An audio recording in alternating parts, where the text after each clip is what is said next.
আল্লাহর নবীর একজন সাহাবী, তার নাম হলো হযরতে আব্দুল্লাহ ইবনে সালামা রাদিয়াল্লাহু তাআলা আন।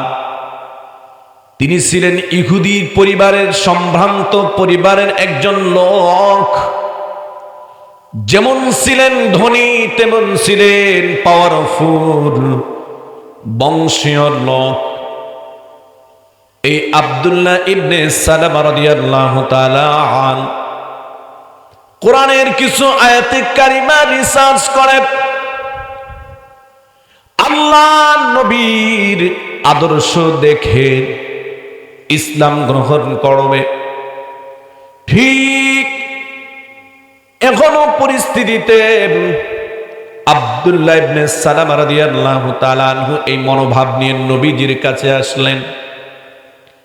আব্দুল্লাহ ইবনে সালামা নবী সাল্লাল্লাহু আলাইহি সাল্লামের কাছে সরাসরি প্রস্তাব দিলেন, নবীজি, আমার মনোবাসনা আমি অনেক চিন্তা করেছি, ফিকির করেছি, দেখেছি ইসলাম হলো একমাত্র শান্তির ধর্ম। আপনি নবী মুহাম্মদ সাল্লাল্লাহু আলাইহি সাল্লাম সবচাইতে আদর্শ মানুষ, যেই নবীর জীবনের মধ্যে কোনো ভুল নাই, নবীর জীবনের মধ্যে কোনো পাপ নাই। জিন্দিগিতে যে নবী কোনোদিন মিথ্যা বলে নাই, জিন্দিগিতে নবী কোনোদিন অন্যায় কাজ করে নাই, মানুষকে ঠকার নাই, কোনোদিন এই সুন্দর মুখ দিয়ে নবী কাউকে গালি দেন নাই।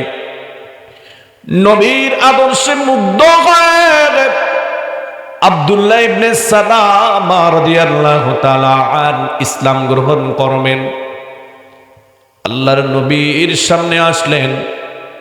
আব্দুল্লাহ ইবনে সালামা রাদিয়াল্লাহু তাআলা আনহু বলেন, নবী গো, ইসলাম গ্রহণ করব, তবে আমার সম্পর্কে আপনাকে একটু অবগত করতে চাই।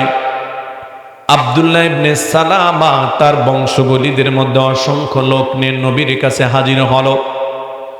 আল্লাহর নবী বললেন, এই আব্দুল্লাহ ইবনে সালামার আত্মীয় স্বজন, বন্ধু বান্ধব, পাড়া প্রতিবেশী, শোনো গো, তোমাদের কাছে আমি বলি আব্দুল্লাহ ইবনে সালামা কেমন লোক। বলে, আব্দুল্লাহ ইবনে সালামার মতো এত ভালো মানুষ হয় না, এত স্বচ্ছ পুত পবিত্র মানুষ হয় না। মানুষের কল্যাণের জন্য সে কাজ করে, মানুষকে উপকার করে, তার কথাবার্তা ভালো, তার বংশ ভালো, তার যোগ্যতাও সুন্দর, তার বাবাও ছিল তার মতনই, তাদের এরকম যোগ্যতা সম্পন্ন তার বাবার বংশ ভালো। আব্দুল্লাহ ইবনে সালামা রাদিয়াল্লাহু তাআলা আনহুর ব্যাপারে যখন এই কথাগুলো তারা বলল, আল্লাহর নবী বললেন, তোমরা তো ইসলাম ধর্মকে নিন্দা করো, তোমরা তো ইসলামের ব্যাপারে বিভিন্ন কটূক্তি করো, এই তোমাদের পরিবারের মধ্যে সবচাইতে, বংশের তোমাদের দলের মধ্যে সবচাইতে শিক্ষিত, আদর্শবান, চরিত্রবান, ভালো এই মানুষটি যদি ইসলাম গ্রহণ করে, তাহলে তোমাদের ইসলাম সম্পর্কে বা তার সম্পর্কে কি ধারণা? সঙ্গে সঙ্গে তারা জবাব দিল, না না, কোশ্চিন কালেও না, আব্দুল্লাহ ইবনে সালামা ইসলাম গ্রহণ করবে না। বলে, যদি গ্রহণ করে, এই কথা বলতে দেরি আব্দুল্লাহ ইবনে সালামা বললেন, ওগো নবীজি, তাদের সাথে আর কোনো কথা নয়, আমি যে সত্য দ্বীনের সন্ধান পেয়েছি, আমাকে আপনি পড়ায় দেন, লা ইলাহা ইল্লাল্লাহু মুহাম্মাদুর রাসূলুল্লাহ। আল্লাহ রাব্বুল আলামিন পবিত্র কোরআনের, আমার ভাইরা,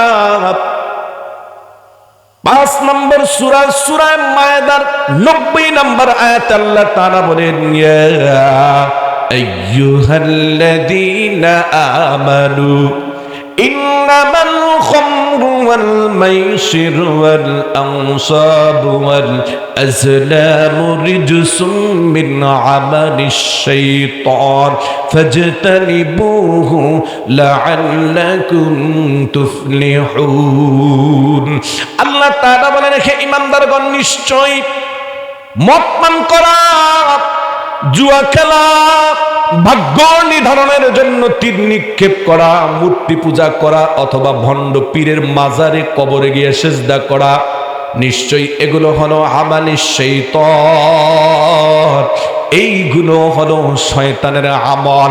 আর যে মানুষ হইয়া শয়তানের আমল করবে, এই মানুষটাকে তো মানুষ বলা যায় না, এই মানুষটাকে বলা হয় শয়তানের দোসর, ভুয়া মুসলমান। ঠিক না বে ঠিক? জোরে কর। যেই নারীগুলো স্বামী থাকার পরে অন্য পুরুষের সাথে কথা কয়, জিনা করে, ব্যভিচার করে, বেপরদা হইয়া ঘোরাফেরা করে, এই নারীগুলোকে আল্লাহর নবী বলছেন তোমরা তাদেরকে নারী বলিও না। নবী গো, তাদেরকে কি বলবো? বলবে তাদেরকে কি বলবা? আমি জান্নাতের দরজার সামনে লেখা দেখেছি। পয়গম্বর কি লিখেছেন? আল্লাহর নবী বলেন, আমি জান্নাতের দরজার সামনে লেখা দেখলাম, আদ-দায়্যুসু লা ইয়াদখুলুল জান্নাহ, দায়্যুস আল্লাহর জান্নাতে আসবে না, তারা হলো দায়্যুস। জোরে কন্দ নাউজুবিল্লাহ। আমার ভাইয়েরা, কিতাবুল কাবায়েরের এক অংশে আসছে দায়্যুস মহিলাদের কয়েকটা স্বভাব। এক নাম্বার, তারা অন্য পুরুষের সাথে রং তামাশা করে কথা কয়। দুই নাম্বার স্বভাব, তারা স্বামীর সাথে, শ্বশুরের সাথে, বাবা মার সাথে ধমক ধমক দিয়ে, গালি দিয়ে কথা কয়। তিন নাম্বার স্বভাব, এই নারীগুলো স্বামী থাকার পরেও অথবা বিবাহের পূর্বে অন্য পুরুষের সাথে জিনায় লিপ্ত হয়। চার নাম্বার স্বভাব, এই নারীগুলো সাজগোজ করে অন্য পুরুষকে দেখানোর জন্য। পাঁচ নাম্বার স্বভাব, এই নারীগুলো চোর হয়। নাউজুবিল্লাহ, জোরে কর। মহিলা চোর। গত কয়েকদিন পূর্বে পত্রিকা দেখলাম, মনন পার্টির 90% সদস্য হইল মহিলা। চিন্তা করতে পারেননি? বলে এই মহিলাগুলো হলো এই মহিলা, যেই মহিলা নিজের নফসানিয়াতের কামনা বাসনা পূরণ করার জন্য স্বামীকে পর্যন্ত হত্যা করে। এমন মহিলা আছে না নাই? এই মহিলাগুলো হলো ওই মহিলা অন্য পুরুষকে দেখানোর জন্য সাজে। এর প্রমাণ হলো আপনাদের আমাদের এলাকায় বিভিন্ন বিবাহের অনুষ্ঠানে, বৌভাতের অনুষ্ঠানে, মুসলমানের অনুষ্ঠানে খালি একটু দাওয়াত দিয়ে দেখেন মহিলারে, ওরে রে, এক সপ্তাহ পর্যন্ত সময় নিয়ে এরপর সাজে আছে না নাই। সাজতে গিয়ে এত বিপদ। এক মহিলা এমন, এই শুক্রবার দিন বিয়া, এক সপ্তাহে দাওয়াত দিছে, স্বামী তো ব্যস্ততার কারণে গেছে বুইল্লা। শুক্রবার দিন স্বামী আইছে নামাজ পড়ে, জুমার দিন দেখে খাটের উপরে সাজ্জা গুজা বয়ে রয়েছে। এখন এই লোকটা অনেক দিন হয়েছে না বিয়া শাদী করছে, স্ত্রী তো আপনি স্বামীরে দেখার জন্য সাজে না, সাজছে। এখন মহিলাটা আস্তুর করে সরে যাওয়া শুরু করছে। কি খবর? পুরুষটা সরে গেছে। তার মেয়েটা ডাক দিয়ে, আব্বু শোনেন কে? দেখোস না খাটের উপরে একটা মহিলা কেমনে সাজ্জা রয়েছে। এখন মাইয়াটা খেলাই আইসা দিছে, আল্লাহ, আমার আব্বাই আমার মায়ের এই চেনে না। এখন চাইয়া দেন হতো কি কম ফুলমতির মা এমনি হাফজো কে, এককেলে দাঁত কটা বাইর করে আইসা দেখে, কে আপনার মন নাই? পাশের বাড়ি কুদ্দুসে যে এক কথার কথা দাওয়াত দিয়ে গেছে, ওর বইনের কাছে উড়ে দিব, হনে যাইমু, কত মানুষ থাকবো, একটু হাজ্জা গুজা যাইতে হয় না? নাউজুবিল্লাহ কইবেন কালকে সহালে। আল্লাহর নবী বললেন, মুসলিম শরীফের হাদিস, যে মহিলাগুলো অন্য পুরুষকে দেখানোর জন্য সাজে, এই মহিলার জন্য আল্লাহর জান্নাত আল্লাহ হারাম করে দেয়। চিল্লা এখন নাউজুবিল্লাহ। ও আমার মা, আম্মা জানরা, নিজের বিবেকের কাছে একটু প্রশ্ন করেন, বিয়া শাদী অনুষ্ঠানে গেলে আপনার এত সাজনের জন্য এককালে কত কত উঠতে যায় কে লিখা? হ্যাঁ, আছে না নাই? জোরে বলে। একজন মহিলার সাজন কেবলমাত্র, শুধুমাত্র, একমাত্র একজন পুরুষ দেখতে পারবে। তার নাম হলো কি? বিয়াই, দেবর, চাচাতো ভাই, খালাতো ভাই, ফুফাতো ভাই, মামাতো ভাই, বাড়ি প্রতিবেশী, কে কে কে কে কে এমনকি আল্লাহর নবী বলেন, আয়েশা বাবার সামনেও মেয়েকে খুব সাইজা গুইজা যাওয়া নিষেধ, জোরে করেন না নাউজুবিল্লাহ। কি মানে বলছেন? আল্লাহর নবীর স্ত্রী হযরত আয়েশা সিদ্দিকা রাদিয়াল্লাহু তাআলা আনহা একদিন আবু বকর রাদিয়াল্লাহু তাআলার সামনে বসে কথাবার্তা বলে। আল্লাহর নবী গিয়া কয় লা হাওলা ওয়ালা কুওয়াতা ইল্লা বিল্লাহ। নবীকে এরকম করে, আমরা তো বাপ আর মেয়ে, আমি দেখতেছি তোমাদের মাঝে বসিয়াও এক শয়তান তোমাদের মধ্যে ওয়াসওয়াসা দেয়, জোরে করে নাউজুবিল্লাহ। হেই হানে যদি শিয়ানা বিয়ে আর বিয়ে, আহারে কি সুন্দর কথা। ছাত্রী একই ক্লাসের মধ্যে মোবাইল ফোন দেখে, কি সুন্দর কথা। আহা কি কইমু, খালি দেখে আমি ওমরা হজ করে আইছি, আমার সব গুণা তো মাপ। কথা কন না কেন? আমার মায়া তো পর্দা করে, খালি সে মুখটা একটু খোলা রাখে আর মাঝে মাঝে একটু মেকআপ করে, আর সমস্যাটা কি? কথা কন না কেন? সব কালের ঘর খাইয়া লাইতেছে, কথা বলেন না কেন? আমার মা, আমার বোন, আমার সম্মানিত মায়েরা, পর্দা করবেন তো খাস পর্দা করবেন। পুরুষের জন্য আল্লাহ আদেশ দিলেন তোমরা দুটি জিনিস হেফাজত করো। কুল্লিল মুমিনিনা ইয়াগুদ্দু মিন আবসারিহিম, তোমরা তোমাদের চোখকে হেফাজত করো, তোমাদের লজ্জাস্থানকে হেফাজত করো। পুরুষদেরকে বললেন, মহিলাদেরকে বললেন তোমরা চারটা জিনিসের হেফাজত করো।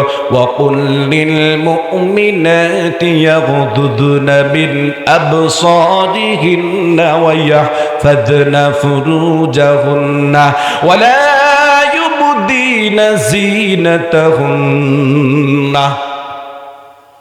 তোমরা শুধু চোখ হেফাজত করলে চলবে না, মহিলারা তোমরা হেফাজত করবা তোমাদের চোখ, তোমাদের কান, তোমাদের হাত, কি বলে তোমাদের অঙ্গ প্রত্যঙ্গ, তোমাদের শরীর, তোমাদের সকল বিষয়গুলো তোমরা হেফাজত করবে। এজন্য খাস পর্দার মানে হলো মা, আপনাকে চারটা জিনিসের পর্দা করতে হবে। পাঁচটা জিনিসের 1 নাম্বার চোখের পর্দা করবেন, 2 নাম্বার মুখের পর্দা করবেন, 3 নাম্বার কানের পর্দা করবেন, 4 নাম্বার পায়ের পাতা থেকে মাথার চুল পর্যন্ত পর্দা করবেন, হাতের নখের পর্দা করবেন। আপনার ইমান তো অনেক মজবুত, আমি আমার ইমানের কথা কইতাছি। একটা পুরুষের চোখটা হলো এরকম, ইন্নান নাযরা সাহমুন মিন সিহামিল ইবলিস মাসলুল, ইবলিসের একটা বিষাক্ত তীর। এই ইবলিসটা এত খাসরের খাসর, এইটায় যদি দেখে মহিলাটা বকরা পড়ছে, সবকিছু পড়ছে, এইটায় চক্ষুটারে আস্তের উপরে মহিলার হাত অথবা পার উপরে গিয়ে আস্তের উপরে হালায় দেয়। কথা কন না কেন? না, আপনারা সবাই তো সব আব্দুল কাদের জিলানীর খালাতো ভাই। কি কথা সত্য না মিথ্যা জানেন? এই মিথ্যা কথা কইছি। আপনি দেখবেন একটা হাত সব ঠিক আছে, এই চক্ষুটা এমন ভাবে শয়তান বিষাক্ত টিপটা মারে, তার পায়ের দিকে নজর দেয়, পাওটা কত সুন্দর, না জানি ভিতরটা আরো কত সুন্দর। কথা কন না কেন? আপনি সেদিকেও তাকাইতে পারবেন না। ইসলাম, এর নাম ইসলাম। আর আমাদের দেশে তো অনেক ইংরেজি ফটকা মটকা বক্তা আছে, এরা তো কয় না মুখ খোলা রাখা মুসলমানরা পারবো, নারীরা পারবো, আছে না নাই? আবার নবীর শানে এমন কিছু কথা বলে যেই কথা মুখ দিয়ে আনতে লজ্জা হয়, আছে না নাই? এরকম কে হুজুর আমনের ওয়াজের লোক হইছে হারে 5 জন, হের ওয়াজের লোক হইছে দি হারে হল্লো কুটি। কথা কন না কে? কি তাইলে তো হয়ে গেছে গা নাকি বলেন? আল্লাহ আমাদের বুঝদোক, আমিন কর।